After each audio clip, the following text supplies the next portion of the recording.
Good morning guys. आज एक ऐसी टॉपिक है जो पूरे हिंदुस्तान में एक गर्मा गर्म मुद्दा बना हुआ है सबके लिए। सभी हर लोगों की जबान पे देखिए तो इस फिल्म के बारे में बात हो रही है, रानी पद्मावती की कहानी।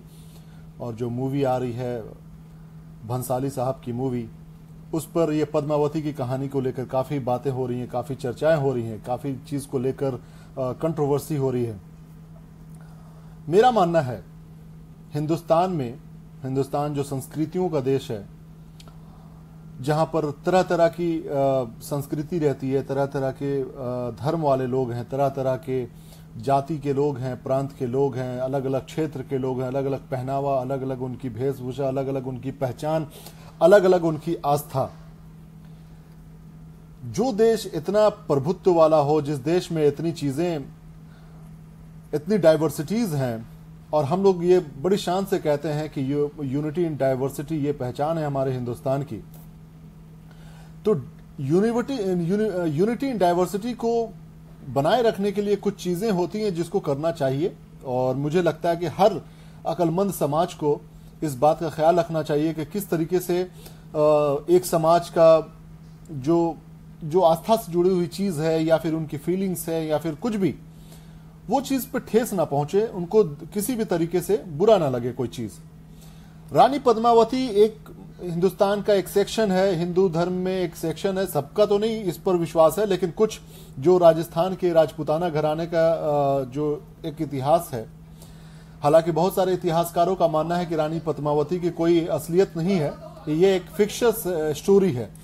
खैर, कहानी कुछ भी हो, लेकिन अगर कोई अपने आस्था के तौर पे किसी चीज को मानता है और उस पे फिल्म बनाना जिसपे लोगों को ऐतराज हो, तो मुझे ये लगता है कि इस तरह की चीजों को प्रमोट भी नहीं करना चाहिए।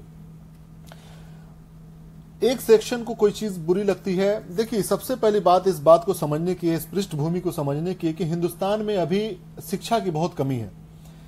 80% लोग अशिक्षित हैं। शिक्षित होना, अशिक्षित, और एक एडुकेटेड होना, लिटरेट होना, ये दो बड़ी इंपॉर्टेंट चीज है। एक सिग्नेचर सिर्फ कर लेना, ये भी शिक्षित में आता है, और एक होता है पढ़ाई लिखाई करके अपनी समझदारी को बढ़ाना, ये अलग चीज होती है। तो हिंदुस्तान में अभी शिक्षा की इतनी कमी है कि अभी आप किसी भी बात को कहोगे, जो भी आपके आस्था से रिलेटेड है या फिर किसी चीज से रिलेटेड है, वो आसानी से लोगों को समझ में नहीं आएगा। रानी पद्मावती की कहानी पर मूवी बनाना, एक लोगों का ये मानना होता है कि किसी भी चीज पे कहानी जब बनती है ना, तो वो लोगों में अवेयरनेस के तौर पे बनाया जाता है, ताकि उसके बारे में लोगों को पता चले। तो मेरा ये कहना है, मैं इसी टॉपिक पे आज बात करने की कोशिश कर रहा था, मेरा ये मानना है कि अगर फिल्मकारों को ये लगता है कि किसी मूवी को बनाने से समाज में अवेयरनेस फैलेगा, उससे पहले एक बात और सुन लीजिए। कोई भी हिंदुस्तान में फिल्म बनती है ना, हिंदुस्तान की ये पृष्ठभूमि रही है फिल्मों की। हिंदुस्तान में ये फिल्म बनाने का तौर तरीका रहा है कि फिल्म में एक विलन रहेगा और एक हीरो रहेगा, एक हीरोइन रहेगी, है ना। ये हिंदुस्तान की फिल्मों की कहानी है, ये तो पक्का है। इसके बगैर फिल्म नहीं चलती है हिंदुस्तान में। अगर इसके अलावा कोई फिल्म बनेगी तो वो दूसरे टाइप की मूवी होगी जो लोग पसंद नहीं करते। कोई ऐसी फिल्म हो जिसमें हीरो हीरोइन ना हो, जिसमें विलन ना हो, तो वो मूवी ही नहीं चलेगी हिंदुस्तान में। अब रही बात की अगर आपको किसी के बारे में अवेयरनेस फैलाना है, तो मुझे ये लगता है कि रानी पद्मावती को एज ए हीरोइन पोर्ट्रे कीजिए, या फिर खिलजी को एज ए आप विलन पोर्ट्रे कीजिए, उनको दिखाइए, या फिर शाहिद कपूर को एज ए हीरो दिखाइए, राजा राणा जो बने हुए हैं वो। उससे बेहतर होता आप रानी पद्मावती के बारे में कहानी न बताकर आप एक डॉक्यूमेंट्री बनाते। डॉक्यूमेंट्री ऐसी चीज होती है जिसमें ना हीरो होता है, ना हीरोइन होती है, ना कोई विलन होता है, ना कोई कुछ होता है। डॉक्यूमेंट्री लंबे घंटे का भी बनता है, 2-4-5 घंटे का बनता है। डॉक्यूमेंट्री बनाने में यह फायदा होगा कि लोगों को इतिहास समझ में आएगा, इतिहास को समझने में आसानी होगा। आज की डेट में क्या है, जाहिलियत इतने चरम पर है कि हमारे देश में लोग इतिहास को तोड़ मड़ोड़ कर उल्टे सीधे चीज शेयर करके लोग फेसबुक पे इतिहास सीखते हैं। आधी से ज्यादा आबादी हमारे देश की जो पढ़ाई लिखाई नहीं की है, वो इतिहास के बारे में क्या जाने, वो किसी राजा के कैरेक्टर के बारे में क्या जाने। बहुत सारे लोग हैं जो खिलजी को एज ए दुश्मन दिखाने की कोशिश कर रहे हैं, एक विलेन बताने की कोशिश कर रहे हैं। जब आप खिलजी की कहानी पढ़िएगा तो उनकी जिंदगी में भी ऐसी बहुत सारी चीजें हैं जो जो शायद ही किसी दूसरे राजा में देखने को मिलता हो। लेकिन चूंकि वो हिंदुस्तान में आए थे बाहर से, उसके बाद वो एक राजा जो आक्रामक राजा था, आक्रमण करता है, इस वजह से उसको एज ए विलन दिखाया जाता है। चेहरे का भी स्टाइल वैसे ही बनाया गया है, गुंडे की तरह कटा हुआ चेहरा, ठीक है। तो मुझे उससे कोई एतराज नहीं है। लेकिन जब कोई राजपूताना खानदान या राजपूत लोग अगर रानी पद्मावती के विरोध में अगर कहते हैं कि नहीं ये वीडियो फिल्म नहीं बननी चाहिए, उसमें उनकी बेइज्जती है, तो क्यों बननी चाहिए ये मूवी, क्यों? इसके पीछे रीजन क्या है? दो ही रीजन हो सकती है, या तो पैसा कमाना या तो फिर रानी पद्मावती के बारे में लोगों को बताना। तो रानी पद्मावती को बारे में बताना हो तो क्या आपके 3 घंटे के मूवी में रानी पद्मावती या राजा राणा, जो राजस्थान के बड़े वीर राजा थे, उनकी कहानी को आप बता दीजिएगा। जो जिंदगी 40, 50, 60 साल की जिंदगी रही है, उसको आप 3 घंटे में एक राजा रानी की कहानी को क्या बता सकते हैं आप आसानी से?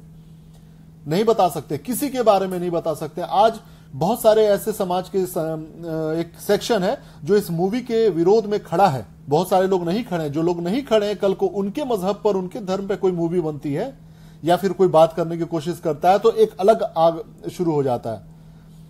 किसी के आस्था पे मूवी बनने से पहले मुझे यह समझना चाहिए, हम लोगों को यह समझना चाहिए कि उसका असर क्या पड़ रहा है समाज पे और रीजन क्या है बनाने का। जिस दिन अगर हम ये समझने लग जाएंगे, और ये फिल्मकार कोई भी समाज की सेवा नहीं कर रहे हैं, ये कोई भी फिल्म बनाने वाला ये समाज की सेवा नहीं कर रहे हैं, ये बल्कि पैसा कमाने का काम कर रहे हैं। ये पैसा कमाते हैं और कुछ भी नहीं।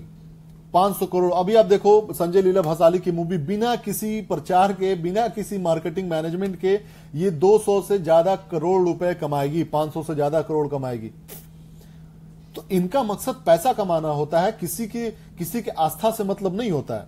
अगर एक विभाग, एक हिंदुस्तान की सरजमीन पर एक सेक्शन ऐसा है जिसको ये चीज बुरी लग रही है कि नहीं ये नहीं बननी चाहिए मूवी, तो नहीं बननी चाहिए, दैट्स इट। अगर आपको रानी पद्मावती के बारे में कहानी को बताना है, उनकी सच्चाई को बताना है, जो भी राजा रजवाड़ का कहानी है उसके बारे में बताना, तो आप इतिहास का डॉक्यूमेंट्री बनाइए। इतिहास के सारे जो भी उसके हमारे पास सबूत हैं, जो भी उसके लिखा हुआ किताब है, जो भी इतिहासकार हैं, जो इतिहासकार हबीब साहब हैं, उनके भी आप वीडियो को देख सकते हैं, यूट्यूब पर मौजूद है। उनका क्या कहना है रानी पद्मावती के बारे में, वो सारी सच्चाई सामने आ जाएंगी। लेकिन फिल्म से अगर कोई ये कहने की कोशिश करे कि मैं किसी के कैरेक्टर के बारे में सच्चाई बताने की कोशिश कर रहा हूं, वो सिर्फ और सिर्फ झूठा इंसान है और आपकी जज्बात से खिलवाड़ कर रहा है।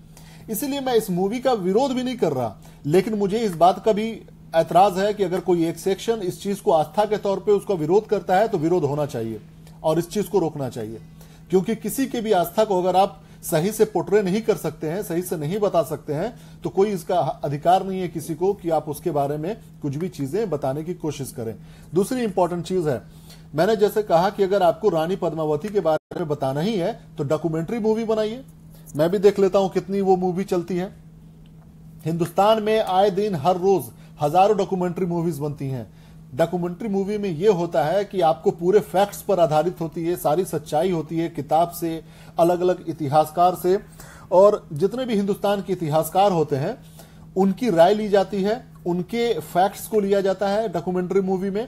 उनके द्वारा दिए गए सारे सबूत को उनके किताब के आधार पर, उनके फैक्ट्स पर, उनके रिसर्च पर, उनके अपने अनुभव के हिसाब से डॉक्यूमेंट्री मूवी बनती है। अगर आप डॉक्यूमेंट्री मूवी बनाइए, मैं संजय लीला साहब से यही कहता हूं कि आप डॉक्यूमेंट्री मूवी बनाइए।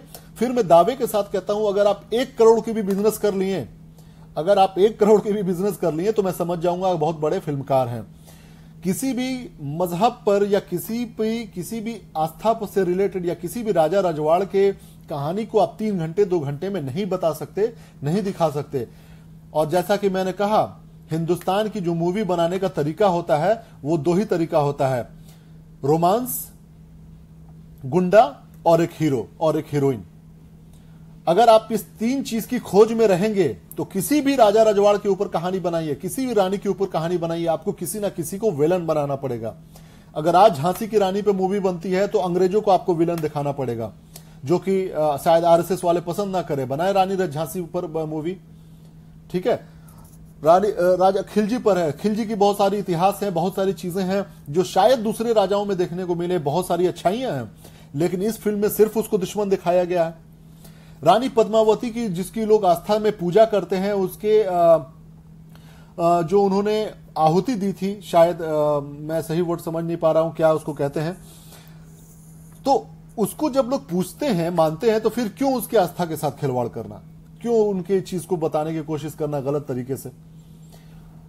संजय लीला भंसाली सीधा सीधी ये बात कह दे कि ये कोई रानी पद्मावती की कहानी नहीं है, मैं एक फिल्म बना रहा हूं जो किसी से कैरेक्टर से उठाया गया चीज है, दैट्स इट।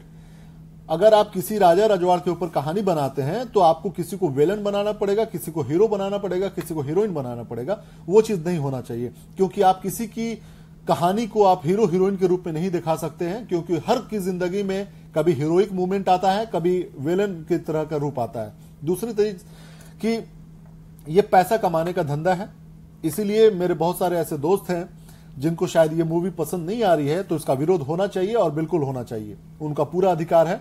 और जब तक वो सेटिस्फाई नहीं होते हैं कि ठीक है ये मूवी अब सेटिस्फैक्शन लेवल तक आ चुका है, रिलीज किया जा सकता है, तब हो ज्यादा बेहतर है। क्योंकि किसी को किसी के जज्बात से खेलने का अधिकार नहीं है हिंदुस्तान में। हिंदुस्तान एक मल्टी कल्चरल स्टेट है, मल्टी कल्चरल कंट्री है, जहां पे मल्टीलिंगुअल लोग रहते हैं, 1000 तरह की रिलीजियस आस्था है यहाँ पर, सबकी इज्जत होनी चाहिए।